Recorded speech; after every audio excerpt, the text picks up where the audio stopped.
Assalamualaikum warahmatullahi wabarakatuh. Perkenalkan, nama saya Wiji Astuti. Saya dari Prodi PG Baut semester 1 dengan NIM 2502102008. Di sini saya akan mempresentasikan landasan dasar pendidikan berdasarkan sejarah dan juga ekonomi. Sejarah pendidikan. Wibowo et al. 2023 menjelaskan mengenai pendidikan perspektif sejarah, yaitu bahwa pendidikan dalam konteks nilai ada sejak peradaan manusia ada, yang dapat ditelusuri mulai dari zaman kuno dan zaman Yunani kuno. Kemudian zaman Helenisme tahun 150 sampai 500 Masehi, ke zaman pertengahan 500 sampai 1500-an.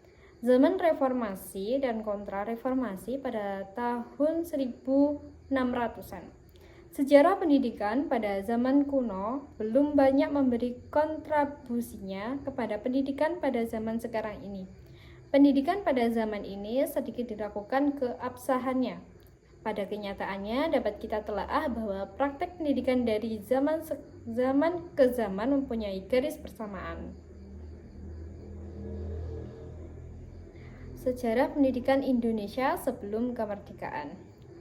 Nur Huda 2022 mendeskripsikan tentang landasan sejarah pendidikan di Indonesia mulai dari sebelum negara Indonesia berdiri atau merdeka. Pada waktu bangsa Indonesia berjuang merintis kemerdekaan, ada 3 tokoh pendidik sekaligus pejuang kemerdekaan yang berjuang melalui pendidikan dan mendirikan lembaga untuk mengembalikan harga diri dan martabatnya yang hilang akibat penjajahan Belanda. Tokoh-tokoh pendidik itu adalah Muhammad Syafi'i, Ki Hajar Dewantara, dan Kiai Haji Ahmad Dahlan. Perjuangan bangsa Indonesia untuk mewujudkan suatu bangsa yang merdeka dan mengisinya agar menjadi jaya adalah panjang sekali. Perjuangan itu yang dimulai dari zaman kerajaan sudah dikumandangkan. Nilai-nilai keprajuritan sudah ditanamkan dan sangat membela kerajaan sudah dikorbankan. Nur Huda 2022. Perjuangan ini bersifat kedaerahan, namun nilai semangat juang itu cukup besar artinya bagi generasi yang mewarisi sejarah itu. Perjuangan yang bersifat daerah itu berubah menjadi perjuangan bangsa sejak didirikannya. Pertama, Budi Utomo pada tahun 1908. Pendidikan pada zaman penjajahan Belanda dapat dikatakan tidak menguntungkan bangsa Indonesia. Pada waktu itu terjadi dualisme dalam pendidikan, yaitu 1. Sistem pendidikan untuk anak-anak orang Belanda dan orang-orang Eropa lainnya. Sistem pendidikan ini lengkap mulai dari SD sampai SMA dan lulusannya dapat untuk meneruskan ke Eropa. 2. Sistem pendidikan untuk anak-anak orang Indonesia, sebagian besar SD 3 tahun dan beberapa SD 5 tahun. Dan lulusannya dimanfaatkan untuk menjadi pegawai pemerintah jajahan yang dibayar murah. Sejarah pendidikan Indonesia pasca kemerdekaan. Setelah Indonesia merdeka, masalah dalam negeri sudah mulai reda. Pembangunan untuk mengisi kemerdekaan mulai digerakkan.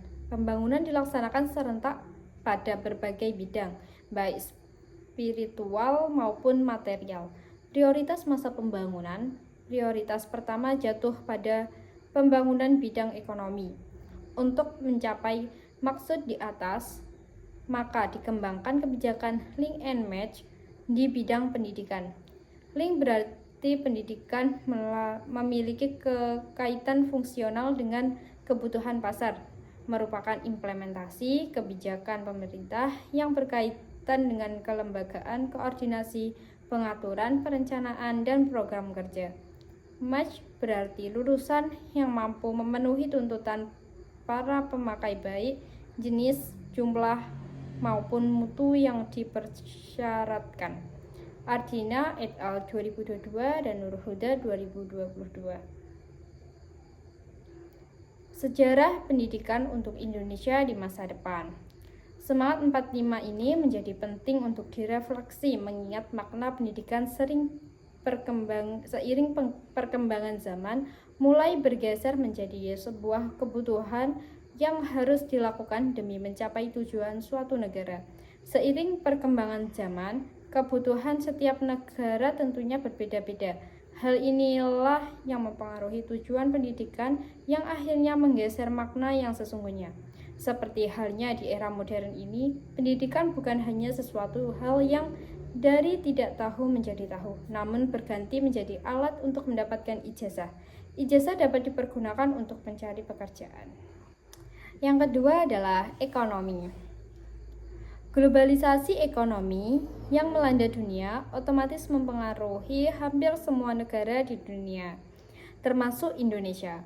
Perkembangan perekonomian makro berpengaruh sekali dalam bidang pendidikan. Cukup banyak orang kaya sudah mau secara sukarela menjadi bapak angkat agar anak-anak dari orang tidak mampu bisa sekolah.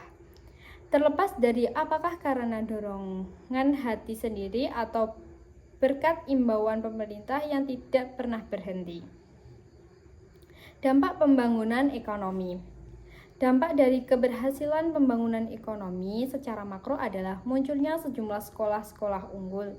Sekolah-sekolah ini didirikan oleh orang-orang kaya atau konglomerat atau kumpulan dari mereka yang bertebaran di seluruh. Sekolah ini lebih unggul dalam prasarana dan sarana pendidikan, lebih unggul dalam menggaji pendidik dan pendidiknya. Dalam buku Prof. Dr. Med. Pidarta 1997 pada halaman 231.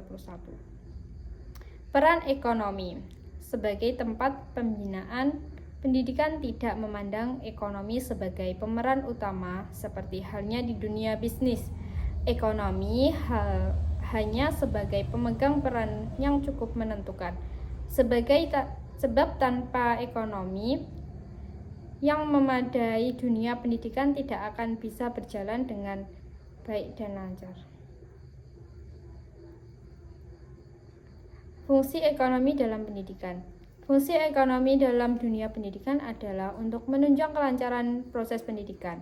Ekonomi pendidikan sama fungsinya dengan sumber-sumber pendidikan yang lain, seperti guru, kurikulum, alat peraga, dan sebagainya, untuk mensukseskan misi pendidikan, bermuara pada perkembangan peserta didik.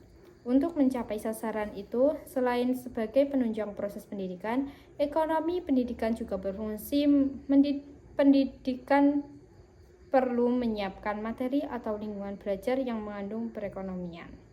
Sekian dari saya. Wassalamualaikum warahmatullahi wabarakatuh. Terima kasih.